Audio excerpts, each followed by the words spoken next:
Elke dag lezen we in het nieuws over bombardementen van Israël op Gaza. En daar komen duizenden mensen bij om het leven, onder wie ook heel veel kinderen.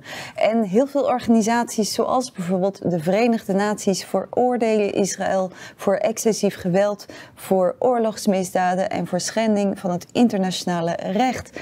En daarom komt de vraag naar boven: is het nu tijd voor Israël om te stoppen met die bombardementen op Gaza? Die aanvallen ook die er tegen Hamas worden gepleegd. In de studio heb ik Andrew Tucker. Hij is jurist en directeur van de organisatie Think, een internationaal wereldwijd netwerk van advocaten, academici op het gebied van internationaal recht. Andrew, van harte welkom. Dankjewel, Sarah. Wij gaan dit gesprek zo meteen in het Engels voeren, omdat het een heel complex onderwerp is. Engels is jouw moedertaal. En om het ook gewoon duidelijk te maken voor mensen thuis, voor de kijkers thuis, om het goed te kunnen volgen. Het wordt natuurlijk ondertiteld. So we switch to English. My first question to you is this. On November 2nd, Iran will be appointed as the chairman of the Human Rights Forum from the UN in Geneva. What is your comment on that? Bizarre, Sarah. Iran has been appointed the chair, I think, of the Social Forum in the Human Rights Council. Mm-hmm. Iran is perhaps the most radical regime that we have in the world that is opposed to human rights and certainly Western values. It is an Islamist revolutionary regime, and through its revolutionary guard, the IRGC, Iran is creating turmoil in many other countries around the world. It has a network and proxies which are active throughout the Middle East. It's conducting hostilities, assassinations and murders in other countries.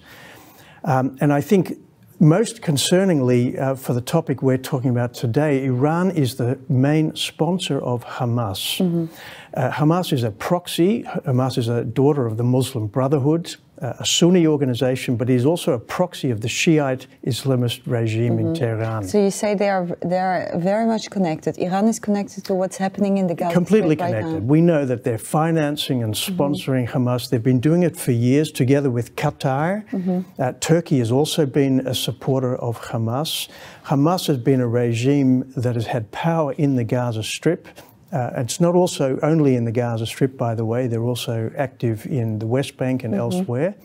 Hamas is financed by Iran for decades, certainly since 2007. Iran has been pouring money and resources and technology and training into Hamas to train it for the wars that we are now seeing, and particularly the conflict that we now have. So I see Iran as responsible for the war that we have in Gaza. Yeah, and you say it's important to know this, that Iran is behind the conflict between Gaza and Israel.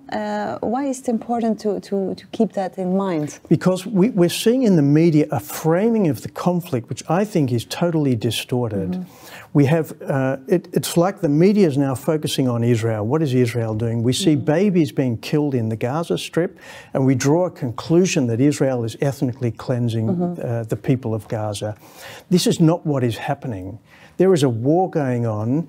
Israel, acting in self-defense, is taking measures to destroy Hamas.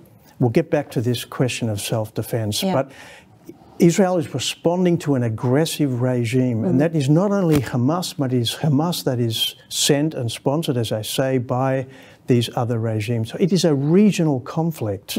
Still, you say Israel is being accused of ethnic cleansing in the Gaza Strip, killing civilians, killing children, and also practicing a collective punishment against the population of Gaza.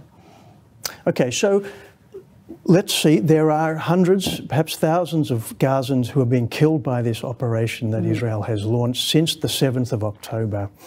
Let's not forget that Israel is responding to an act of aggression. Again, I want to emphasize Hamas is acting totally illegally under international law. In two respects, it's bombing Israel daily, right?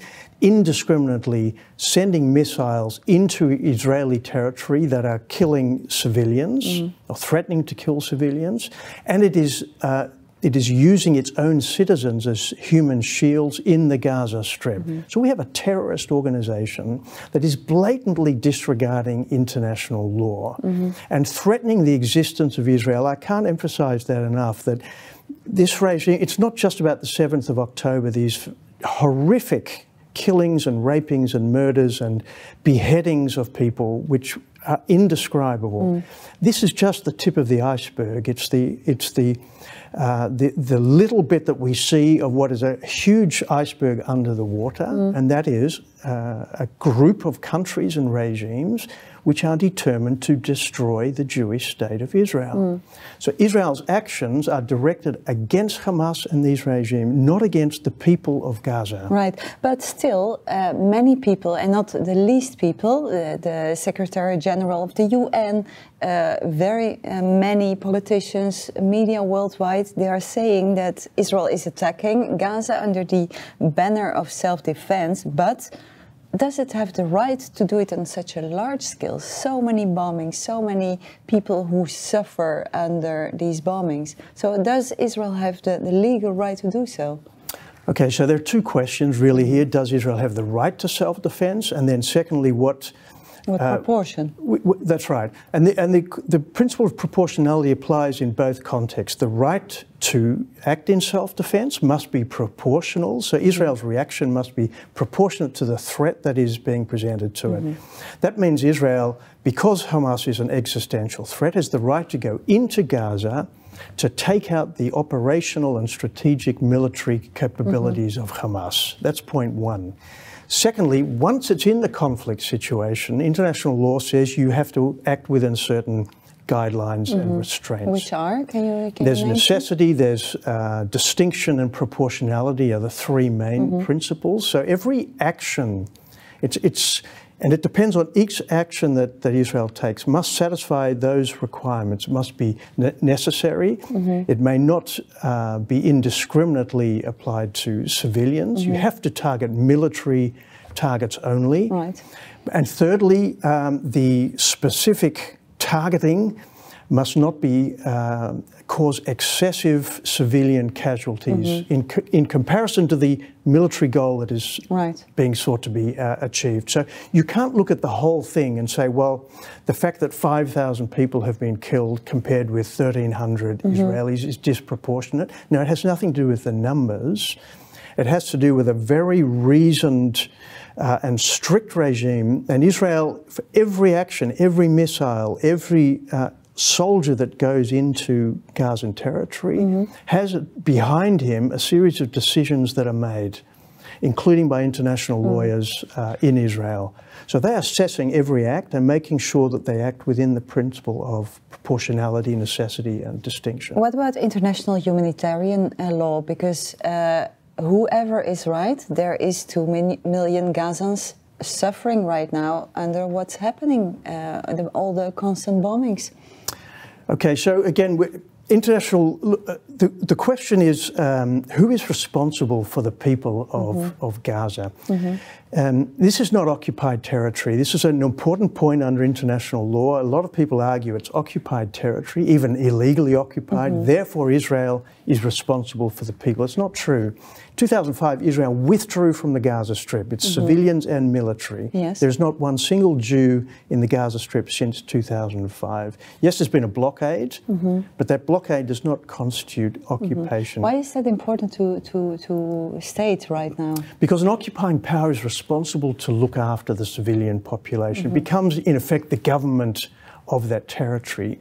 Israel is not the government of the Gaza Strip. That is Hamas. They elected, the people of Gaza have elected Hamas, and that is the de facto government in the Gaza Strip. That means that Hamas is responsible for its people, not the UN, not Israel, but Hamas.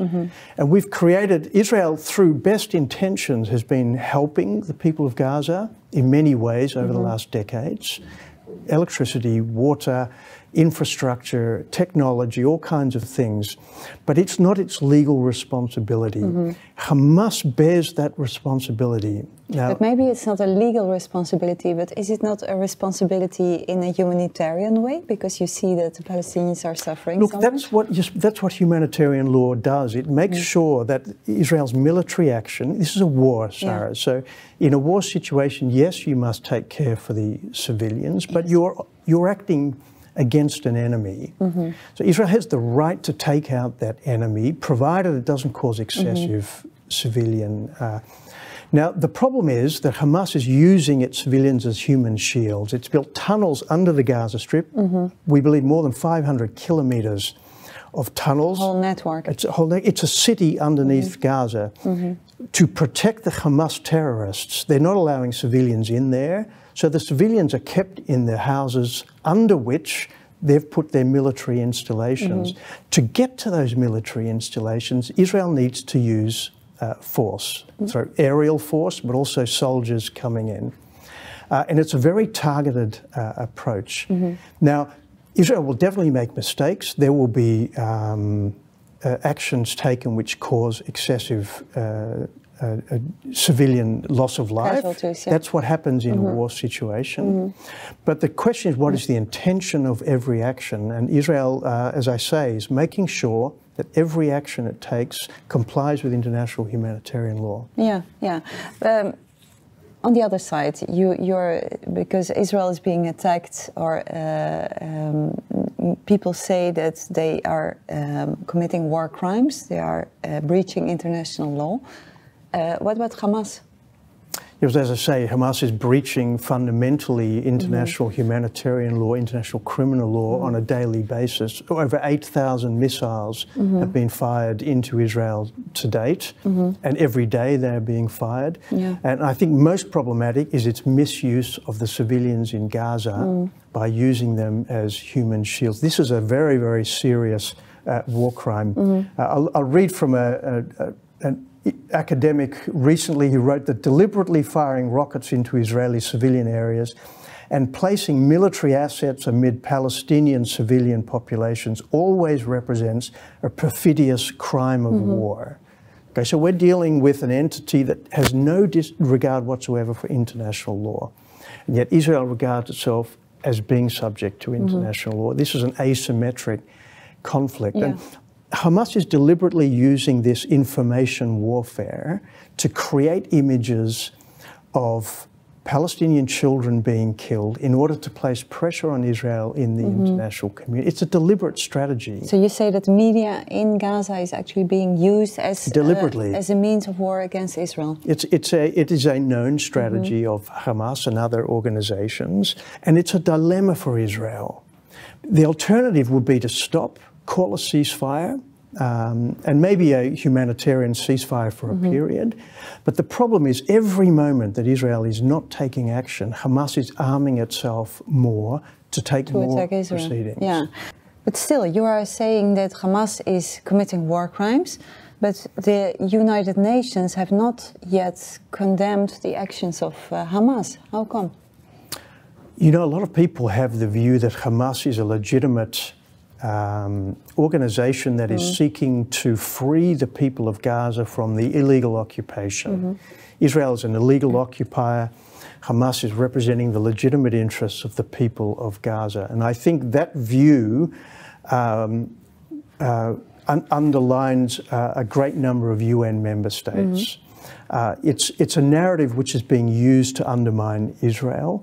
And therefore, I think that they don't want to condemn Hamas.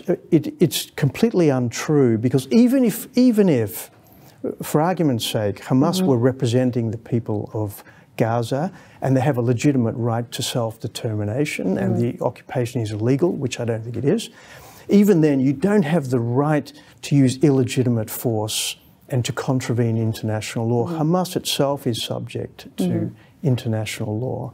So I think it's completely perfidious of the UN itself And that's the reason why a number of states, including the Netherlands and Australia, decided not to vote in favour of the resolution last week in the UN General Assembly, because Hamas was not being condemned. And unless you condemn Hamas for its breaches of international law, you can't then move on and condemn Israel, in my view. There are also many human rights organizations who are claiming that Israel is using too much force, is causing civilian deaths, and also using weapons that are not allowed to use, such as, for example, white phosphor. So my question is, what do you think of these allegations, and how is this war going to continue? Look, it's going to be a long war, Sarah. Israel has already indicated that. You can't take out Hamas overnight. It's going to be a very difficult campaign because it takes soldiers going into complex situations to find and to take out the military operations of Hamas under hospitals, under mosques, under houses, churches, whatever. So this will take a long time. Secondly, it will be very messy. Now, human rights organisations can make claims and allegations, that's fine, but at the end of the day, Israel is not subject to the condemnation of human rights organisations. It must comply with international law, and there are organisations, institutions, tribunals which have the responsibility to test that. One is the International Criminal Court, and we trust that the prosecutor of the criminal court, which claims to have jurisdiction over this situation, will take a balanced and a fair and a reasonable approach to this. What do you expect from that? Because that's already also going on for a few years, that the International Criminal Court is building a case. What is going to come out? Look, what I'm afraid of is that the court will be presented with biased information. Israel is presented with something of a dilemma. It doesn't want to cooperate with the court because it doesn't consider the court has jurisdiction. This is about the Rome Statute, international criminal law. Israel is not a party to the Rome Statute, doesn't believe Palestine's a state.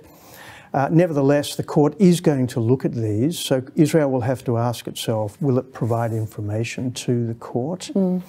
If it doesn't, then will the court be presented with fair information? And as I say, we know that Hamas and those around them are deliberately creating biased information. I'm a little concerned considering the recent press conference of the prosecutor of the court, that there won't be that balance that we're looking for. And I think we need to call on the prosecutor and the court to make sure that it is strictly, that it's not going to subject Israel to a greater burden of proof than it applies to Hamas and the operatives around Hamas. Yeah, like a double standard. Exactly. Yeah. So, final question, because there is also, I know that in the Netherlands there is an initiative of Dutch lawyers who are signing a petition against Israel to accuse them of war crimes, of genocide. There is also many other lawyers, such as yourself, that are protecting Israel in a legal way. So how can these two come together in the end? What deeply concerns me about these kinds of things are two things. One is that the narrative or the paradigm that leads people like this, and I think people don't understand the history. The claim is made that Israel is some kind of illegitimate state that since its creation in 1948 has been oppressing the Palestinians. Now, in my view, that's absolutely false. The Palestinians could well have had a state of their own in many occasions since then. They refused it in 47, 48, in other occasions. Secondly, Israel is, as a Jewish state, is perfectly legitimate in the Middle East, which tens and tens of Islamic states. The Jewish people are entitled to a homeland and a state of their own. So Israel is perfectly legitimate and therefore has a right to exist and to defend itself. The second thing they do, I think, is problematic, is making generalised assertions about genocide, ethnic cleansing, collective punishment, without substantiating them. And I think that what Israel is, we have to emphasise that what Israel is doing is not directed at the people of Gaza. This is not collective punishment. Collective punishment is imposing a sanction or punishment on a group in response to a crime committed by a member of that group. Now, Israel is not imposing punishment on the people of Gaza. There are horrible deaths happening, I accept that, but this is a consequence of a legitimate war. It's also not ethnic cleansing. Israel called for the Palestinians of Gaza to move to the south to protect them, to get them out of the way. Yeah. You can't call that ethnic cleansing. If Israel wanted to ethnically cleanse the Palestinians, they would have done it long ago. The Palestinians have grown in number over the years. They have rights. They've been given certain rights. It's not perfect, but they're in a process of negotiating their self-determination. So Israel here is targeting Hamas, not the civilians of Gaza. And that's good to keep in mind, of course. So it will stay a very, very complicated issue, but thank you for clarifying a little bit. Thank you very much, Andrew Tucker from Think. En u thuis natuurlijk ook bedankt voor het kijken naar deze uitzending. En u kunt betrokken raken, betrokken blijven bij het werk van Christen voor Israël. Dat kunt u doen door op onze website het liveblog te volgen op cvi.nl/actueel. Daar informeren we u over de actualiteit. Ook deze uitzendingen die komen op het liveblog. En we informeren u ook met punten waar u voor kunt bidden. Want in elke uitzending die wij uitzenden als Christen voor Israël willen we oproepen om te bidden voor Israël. Dus op onze liveblog cvi.nl/actueel, daar vindt u gebedspunten, ook in onze verschillende uitzendingen. Nogmaals, bedankt voor het kijken, bedankt ook voor uw gebed en graag tot de volgende keer.